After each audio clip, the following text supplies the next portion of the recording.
The #1 cause of divorce in America is money problems. I know most of you watching this are not yet married and probably not even close to marriage. But as you watch this lesson, I want you to realize the important role money plays in relationships. Chances are you know someone experiencing money problems in their home. I get letters every day from students all across the country telling me they used this information that they learned in class to help their parents, their grandparents, their friends, etc. Understanding how money impacts relationships will have a big impact on your future. Enjoy the lesson.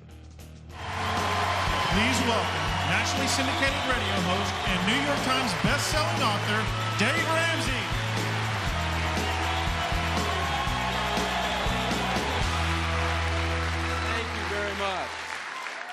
In this lesson, we are going to be talking about relating with money.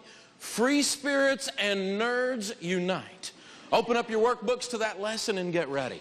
As you're doing that, I want to tell you an old story. I'm sure it's not true, but it's funny and it makes my point, so I'm going to use it anyway. There's a story that's told of George Bush Sr. and probably the best first lady that we've ever had, his wife Barbara. And they were campaigning their way across Texas in one of the presidential campaigns, and of course that's their home state, so they knew everybody. And the presidential limo with the SUVs and the whole bit pulls up to a gas station because it's running out of gas.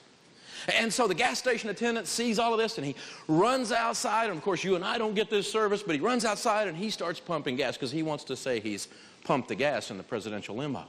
Well, Barbara looks up and recognizes the guy, jumps out of the car, runs around the car, gives him a big hug. They stand back there, yak it up for a little while. And she gets back in the car in a few minutes, and George says, "Who was that?" And she said, "Well, that was my old boyfriend in high school."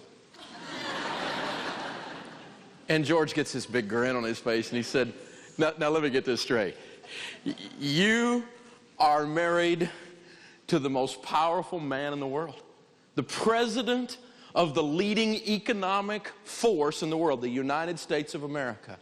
You could have married him, and then you'd be the wife of a gas station attendant. And she said, "Oh, George, don't be silly. If I had married him, he'd be president."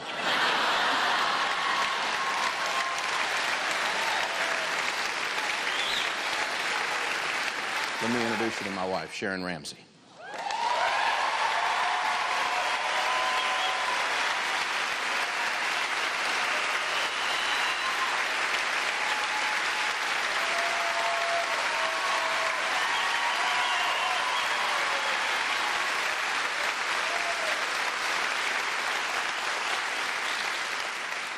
As you can see, I'm an excellent salesman.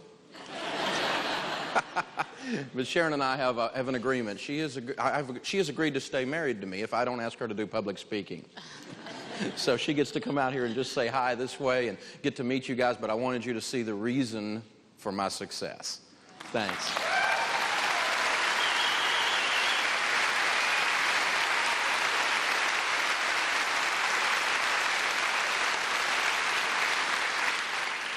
When we're dealing with money in relationships, when we're dealing with money in our personal lives, when we're dealing with money in our families, the flow of money in a family represents the value system under which that family operates.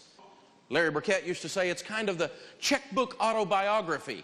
Back in the days when we used to keep a checkbook, or if you keep it on Quicken or something, if you look at your checkbook register, where your money goes tells us what's important to you, tells you what's important to you. And men and women are different in how we process this stuff. We're different in how we process everything, and money is no exception to that statement. Gary Smalley says men love to share facts. Women love to share feelings. Men connect by doing things. Guys go hunting together, we do things together, we work on the car together, we do whatever, we do things together. Women connect by talking. Guys can hang out all day. My son and I drove 2.5 hours after a football game home and didn't say a word, and we were perfectly okay with that. Women would have thought that was psychotic. We operate differently. We're perfectly okay with these differences too. Dennis Rainey, who is a Christian family counselor, marriage counselor, has a wonderful radio show. He says that women and men have a different verbal level. Men speak 30 to 50,000 words a day. Women speak somewhere from 50 to 70,000 words a day, with gusts up to 125,000.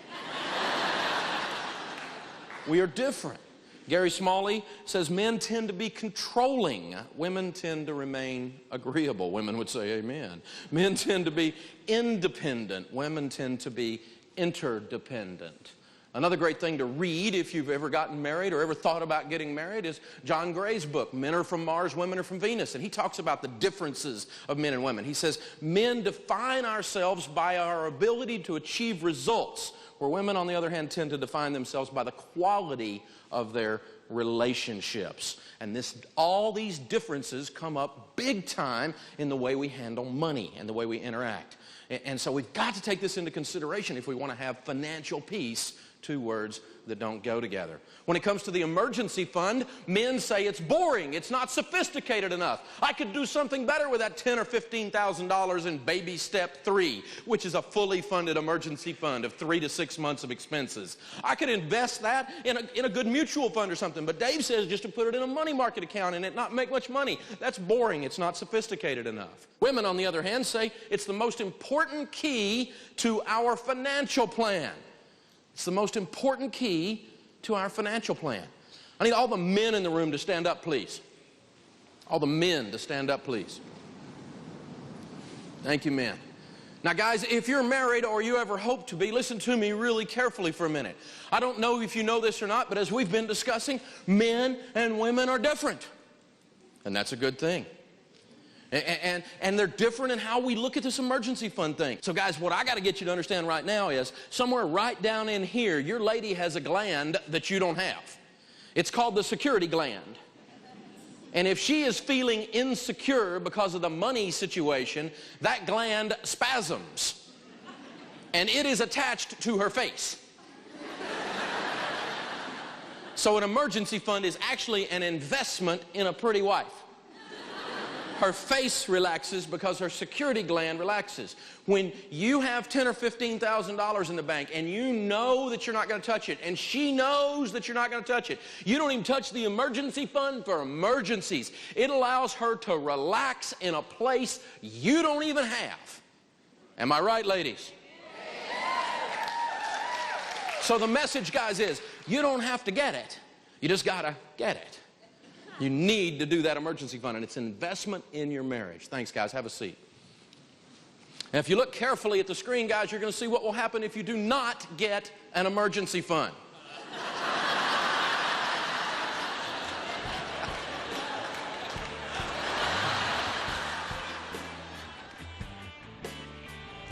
Are you thinking, how does this stuff relate to me? I'm still in school, not married, and my biggest problem right now is finding a date to prom. The majority of you are going to get married at some point in your life, and I know that some of you are dating. This lesson is about how life works in the real world, and I'm sure you hear that all the time. But think about it. You practice for real life all the time, like learning to drive. In case you haven't figured this out, men and women are different, and they approach money differently. Did you know the #1 thing that couples fight about is money? Make sure during dating the two of you are on the same page regarding money before getting serious and married. When it comes to going shopping, men get good deals by negotiating. I can go in, I want those deals. I want to go out there and I'm just going to walk through the electronics store, the furniture store, and I'm going to kill everybody in the store until I get a good deal. I don't have to go shopping. I'm just going to drop an atom bomb on that one place. I'm going in there, I'm going to go, I want a deal, right? And I'm going to use all my techniques, and I'm going to get in people's face. I'm going to do whatever. I'm going to negotiate. I'm going to get a deal. We get good deals by, a lot of times, just straight old-fashioned confrontation. Where ladies tend to get good deals by hunting, and hunting, and hunting, and hunting, and hunting, and hunting. And they forgot what they were looking for. But they're still hunting. You know, we went to a marriage conference a long time ago, and the guy did a really good job. And he did have one suggestion, though, that was honestly, it was just stupid. He said, if you want to have some real intimacy with your wife and really have some high-quality communication, go shopping with her, guys. This is not a smart man. he is not a smart man. I mean, you think about it. I'm up here for 5 or 6 hours. It doesn't bother me a bit. My feet don't hurt. I can go all day. I've got plenty of energy. I get out of the car, walk into the mall, my feet hurt to my neck. I mean, what's up with that? I don't understand how that works, but that's how it works, isn't it?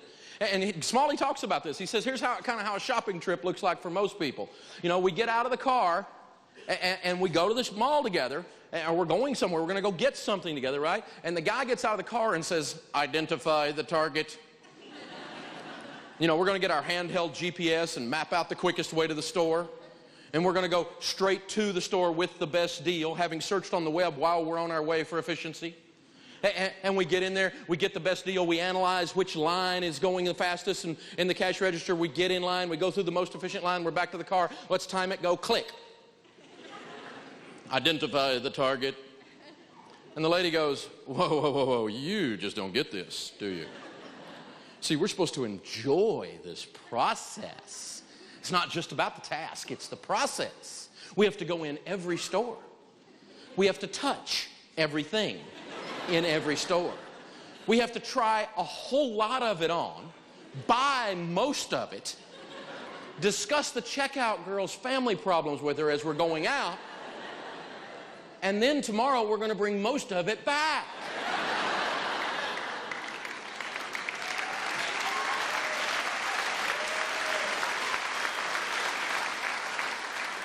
So Sharon and I figured this deal out. We're not going to try to swim upstream, okay?